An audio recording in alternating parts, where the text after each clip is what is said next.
की डायरेक्ट और लिखी गई फिल्म सुपरमैन के बारे में, जिसके ट्रेलर का अच्छा खासा बuzz बनाते हुए अब ऑफिशियली इस फिल्म के फर्स्ट लुक यानी कि फर्स्ट पोस्टर के साथ साथ इस फिल्म के वो कहते हैं ना कि टीजर ट्रेलर की रिलीज डेट को भी ऑफिशियल इंडियन टाइमिंग के साथ कंफर्म कर बता दिया गया है कि हमें सुपरमैन फिल्म का ट्रेलर देखने कब मिलेगा। तो चलिए अब उसी के साथ साथ डेविड कॉर्नस्फेल्ड के उस सुपरमैन के फर्स्ट लुक पर भी बात कर लेते हैं, ताकि इस फिल्म की वो कहते हैं ना कि पॉजिटिव वाइब लोगों के बीच बहुत ही अच्छी खासी बनी रहे, क्योंकि इस फिल्म की हेटर्स गोना हेट वाली सिचुएशन भी आपको जल्द ही देखने के लिए मिलेगी, जिनकी पूरी कोशिश लगी हुई है कि वो लोग अपना ही एजेंडा आगे पुश करवाए। लेकिन जब टीजर निकल कर आएगा तब सिचुएशन थोड़ी बदलेगी और हाँ, उन सब में भी हेटर्स ये कन्विंस करने की कोशिश करेंगे कि ऑडियंस उनकी साइड हो जाए और फिर से जैक स्नाइडर के टट्टे वाली सिचुएशन भी हेनरी कैविल के साथ आपको रिपोस्ट करती हुई ट्विटर यानी कि एक्स पर देखने के लिए मिल जाएगी। जिन सब पर अब काफी अच्छे से बात करेंगे और उससे पहले बनेगी अब मेरी छोटी मोटी सी रिक्वेस्ट, जो की है चैनल को सब्सक्राइब, वीडियो को लाइक और शेयर करने की तो कर लो।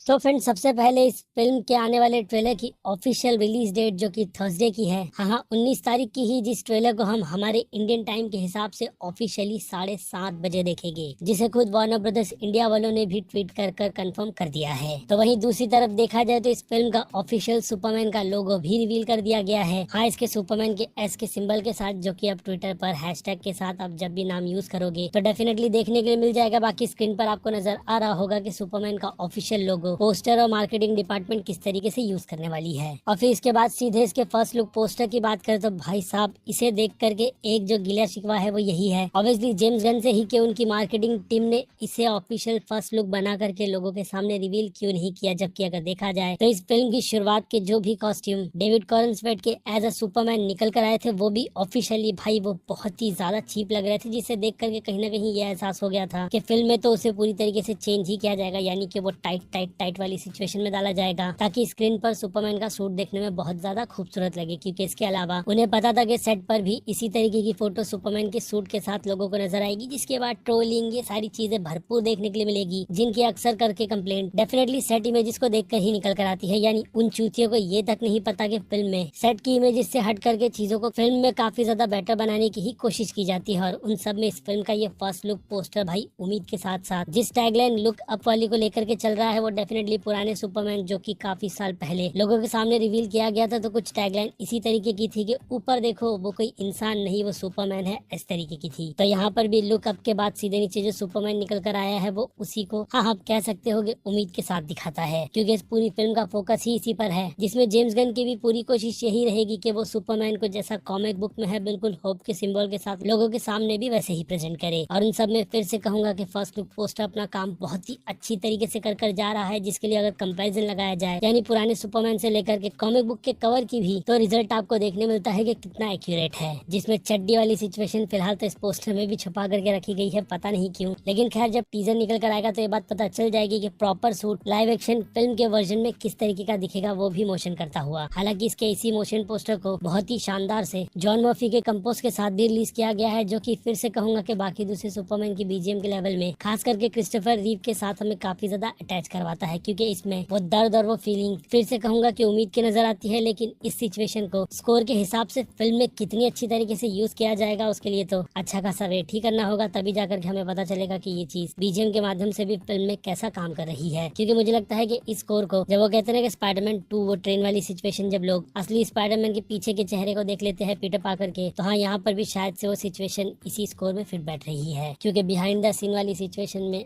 उस पर बात नहीं करते। जिससे हटकर एक और अनाउंसमेंट जो टीजर की गई है उसमें भी स्कोर काफी ज्यादा अच्छा है, जिसके लिए तो लोग हांस जिमर को बहुत ज्यादा मिस करेंगे ही, जिन्होंने मैन ऑफ स्टील में हेनरी कैविल के कैरेक्टर की presentation as a Superman score के माध्यम से भी अच्छी ही की थी। लेकिन फिर भी उस फिल्म के फर्स्ट इंप्रेशन वाले जो पोस्टर की बात करें तो हेनरी कैविल के इस ऑफिशियल स्टिल के बाद, जो कि कंपैरिजन के हिसाब से फार बेटर है जेम्स गन के इस ऑफिशियल रिलीज किए गए वर्जन से, तो वहीं अब पोस्टर पर आ जाए तो भाई पोस्टर ने पूरी तरीके से मेरा दिल जीता है। और फिर से कहूंगा कि मुझे सुपरमैन के उस होप वाले जोन में डाल दिया है जिस सुपरमैन के मैं अक्सर करके डीसी की कॉमिक बुक में किस्से कहानी सुना करता हूँ। क्योंकि डीसीयू की तरफ से हेनरी कैविल के वर्जन के कैरेक्टर की सुपरमैन की शुरुआत अच्छी तो की गई थी, लेकिन उसके बाद उसे तुरंत ही इविल साइड ले जा करके आप कह सकते हो कि वार्नर ब्रदर्स ने बहुत ज्यादा जल्दबाजी दिखाई थी, जिस हिसाब से वो कैरेक्टर अच्छी तरीके से उस होप वाली लाइन में बैठ ही नहीं पाता कि लोग उससे पूरी तरीके से खुद को अटैच करें। हालांकि फिल्म में छोटा सा सेगमेंट बीवीएस में हमें शुरुआत में दिखाया जाता है कि सुपरमैन लोगों के बीच किस तरीके से उम्मीद यानी कि भगवान बन करके उनकी मदद कर रहा है, जिसके बाद जाकर के वो लोग उससे काफी ज्यादा अटैच करते हैं, लेकिन फिर भी कहूंगा कि अगर शुरुआत लोगों के बीच इस कैरेक्टर को प्रॉपर तरीके से इंट्रोड्यूस करवाने की है तो उस पर जेम्स गन ने अपना टेक बहुत ही ज्यादा परफेक्ट लिया है, जिसके लिए कई लोगों की कंप्लेंट थी कि डेविड कॉर्नस्वेट भाई पूरे के पूरे हेनरी कैविल जैसे दिखते हैं। वेल, तो बात क्लियर करके बता दूं कि उन लोगों की शक्ल सुपरमैन की तरह है, ना कि हेनरी कैविल सुपरमैन है। जो बात फिर से कहूंगा कि भाई उन लोगों को समझ नहीं आने वाली। इसके अलावा कई सारे इनसाइड सोर्स की तरफ से ये बात भी पता चली है कि कुछ जो सोर्स खबर लीक करके बताते हैं उनकी बहुत ज्यादा जली हुई है जेम्स गन से, जो खास करके उनके पॉइंट्स को सीधे ही एक्स पर आकर के नकार देते हैं। तो उनकी तरफ से एक हेट का छोटा सा कैंपेन भी आपको देखने के लिए मिलेगा। और हाँ, कुछ जो इंट्रो के पहले मैंने बताया बेवकूफ लोगों का भी, जिसमें अब डिसअपॉइंटमेंट की बात की जाए तो भाई इसके ट्रेलर को इवेंट के तौर पर डीसी वालों को और कुछ चुनिंदा मीडिया वालों को दिखा दिया जाएगा, वो भी ऑफिशियली। जिस वीडियो के अपलोड करने तक शायद से सारी की सारी डिटेल रिवील भी हो जाए या फिर उनका थोड़ा मुंह बंद रखने के लिए कहा गया होगा, जो कि ज्यादातर तो वो लोग बिल्कुल भी नहीं करेंगे, क्योंकि इन मीडिया हाउसेस का काम ही होता है ट्रेलर देख करके उस पर अच्छा सा अच्छा आर्टिकल छाप करके फ्रेम बाय फ्रेम ये बता देना कि ट्रेलर में क्या दिखाया गया था, जो एक हिसाब से कई लोगों का एक्सपीरियंस खराब कर देगा, खास करके मुझ जैसे लोगों का जो लोग आपको न्यूज देने का काम करते हैं। इसलिए मैं चाहूंगा कि वो चीजें फिलहाल तो बिल्कुल भी ना हो। जिस इवेंट में इसके अलावा भी जेम्स गन कुछ और बातों को भी रिवील करेंगे, क्योंकि उस ट्रेलर के इवेंट पर एक्टर्स के साथ साथ एक्टर भी मौजूद है। बाकी अब इस काफी अच्छे से पोस्टर को लेकर के आपकी क्या राय बनती है वो आप मुझे कमेंट में लिख कर बताइएगा, जिसके अब टीजर ट्रेलर का वेट करते हैं, जो कि एक ठीक ठाक सी लेंथ के साथ लोगों के सामने रखा जाएगा, ताकि ये फिल्म अपने पहले इंप्रेशन से ही लोगों के बीच जिस तरीके की अब हाइप बनाने में कामयाब हुई है वैसे ही कंटिन्यू करे। क्योंकि इस फिल्म के चक्कर में, जो कि डीसी के यूनिवर्स की असल शुरुआत करने वाली है, तो कहीं ना कहीं दूसरे एक सीक्वल को थोड़ा सा अटकाया और लटकाया गया है, जिस पर मैं खुलकर बात नहीं करूंगा। लेकिन फिर भी अगर स्टूडियो को इस फिल्म से बहुत ज्यादा उम्मीद है, खास करके सुपरमैन के कैरेक्टर से, जो कि होनी भी चाहिए, क्योंकि स्पाइडरमैन के बाद सुपरमैन और बैटमैन का ही कैरेक्टर ऐसा है जिनकी आईपी फिल्म से परे है। ऐसे में सुपरमैन पर अब तक काफी अच्छी डेडिकेशन करते हुए, सिवाय मैन ऑफ स्टील के और हाँ पुरानी मूवी के अलावा भी कोई भी दूसरी ऐसी फिल्म नहीं बनी जिससे लोग हमेशा याद रख करके ये बताए कि भाई उन लोगों ने काफी अच्छी और अमेजिंग सी सुपरमैन की फिल्म देखी थी। हालांकि ब्रैंडन रॉथ की सुपरमैन फिल्म ने अपनी पारी तो अच्छे से खेली थी, लेकिन वो कहते हैं ना कुछ चीजें ऑन पॉइंट नहीं जा पाई, जिसके चलते उस फिल्म के वो कहते हैं ना कि सीक्वल का विजन हमें कभी देखने ही नहीं मिला। बाकी अब देखते हैं कि जेम्स गन अपनी इस फिल्म से लोगों के बीच डीसीयू के यूनिवर्स की प्रॉपर शुरुआत कर भी पाते हैं या नहीं, क्योंकि भले से ही क्रिएचर कमांडो डीसीयू के यूनिवर्स का हिस्सा क्यों ना हो, जिसका इंप्रेशन लोगों के बीच उस लेवल का नहीं होगा, क्योंकि लोग प्रॉपर डीसीयू पर लाइव एक्शन फिल्म देखना चाहते हैं, जो कि असल मायने में सुपरमैन फिल्म है। बाकी बजट पहले जो 150 मिलियन का था, अभी तो वो बजट ऊपरी तौर पर 300 से ज्यादा मिलियन का कोट किया जा रहा है, जिस बात पर अभी के लिए मैं उतना भी बिलीव नहीं करूंगा, क्योंकि वो बजट हिसाब से ज्यादा है। और अगर इस मूव पर वार्नर ब्रदर्स वालों ने अपनी तिजोरी खोली है, तो रीजन देखना चाहूंगा फिल्म को देखने के बाद कि वो कहाँ और किस तरीके से लगाए गए हैं, जिस पर अब आप अपनी राय मुझे कमेंट में लिख कर बताना।